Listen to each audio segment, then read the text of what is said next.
Hello, good morning, and good afternoon.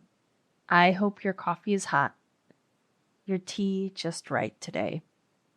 My name is Grover. Today is Tuesday, March 4th, and this is Grover Reads the News. I have a news update for you if you'd like to hear it. If so, keep listening. If not, I'll offer again next week. And with that, here's some news. First up, we have transnational news about the U.S. Executive Office, Ukraine, Europe, and Russia. On Friday, Ukrainian President Vladimir Zelensky met with the current president, vice president, and Secretary of State of the United States in the Oval Office in front of the press for what was supposed to be the signing of a rare earth minerals deal in exchange for U.S. continued support of Ukraine.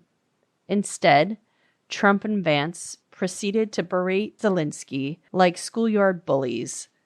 They berated him for the clothes he was wearing and for supposedly not thanking the U.S., although Zelensky has many times publicly thanked the U.S. for our aid in the country's fight against Russia's unprovoked invasion of Ukraine.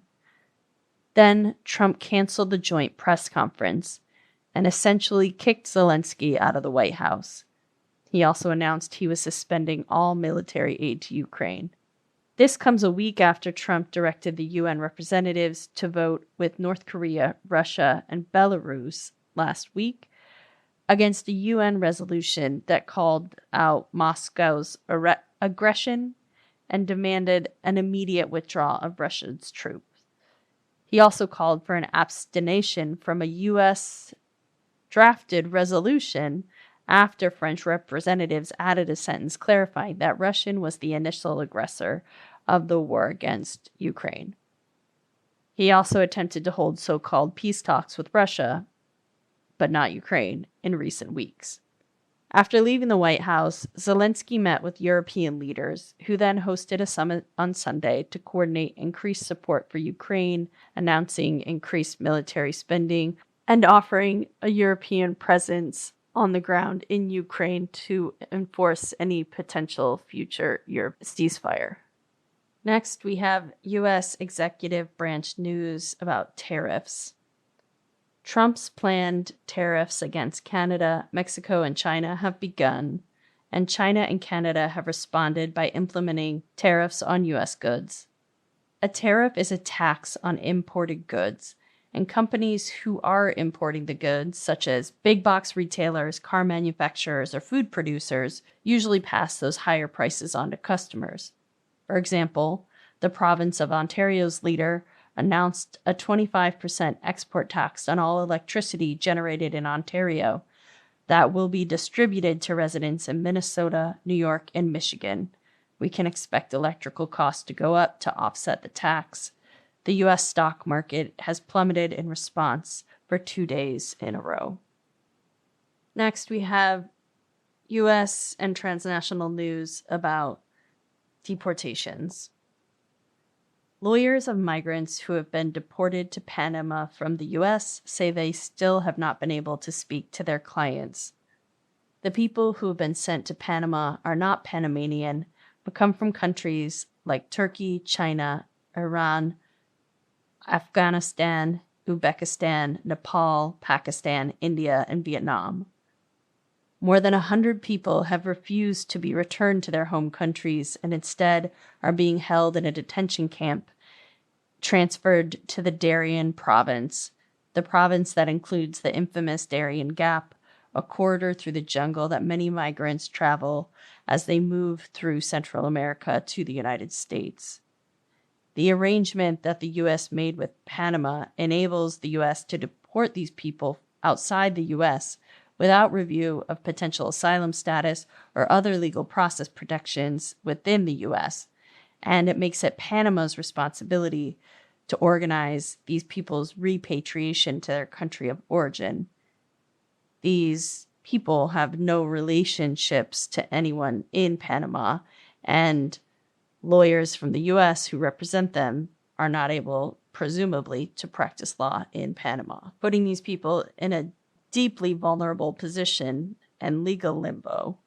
Finally, we have nature news about corals that can walk.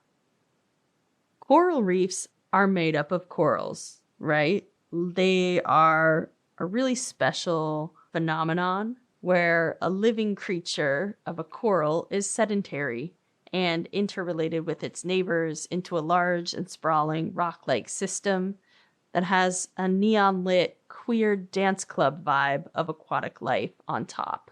But the mushroom coral has a different situation. Scientists have documented that it can essentially walk. With bodies shaped similarly to the bell of a jellyfish, the mushroom corals spend a long time inflating the tissues on the outermost edge of their bodies before releasing them quickly. And that allows the coral to kind of pop themselves forward, hopping across the substrate, reports the New York Times. The corals appear rather spry in the time-lapse footage, but in real time, it can take several hours for a mushroom coral to move just over an inch. In the study, a series of periodic pulses moved a mushroom coral 220 millimeters over the course of 24 hours. Scientists believe corals may use their movement to escape unfavorable conditions or overcrowding, or to improve their chances of mating. This story was reported by Jason Biddle of the New York Times. Thanks for joining me to hear the news today. I know that I will be joining some people in public to express our political opinions this week. I hope that your week has some moments of good connection with people you love, and maybe even a moment that you get to build trust or empathy with a stranger. My family has come down with a virus that I am anticipating I will next experience, so I won't plan on recording Friday's episode, but I'll hopefully be back with you next week with another update, and hopefully the sun will be shinier and the season of viruses will fade. The news is a lot to take in, but we don't have to do it alone.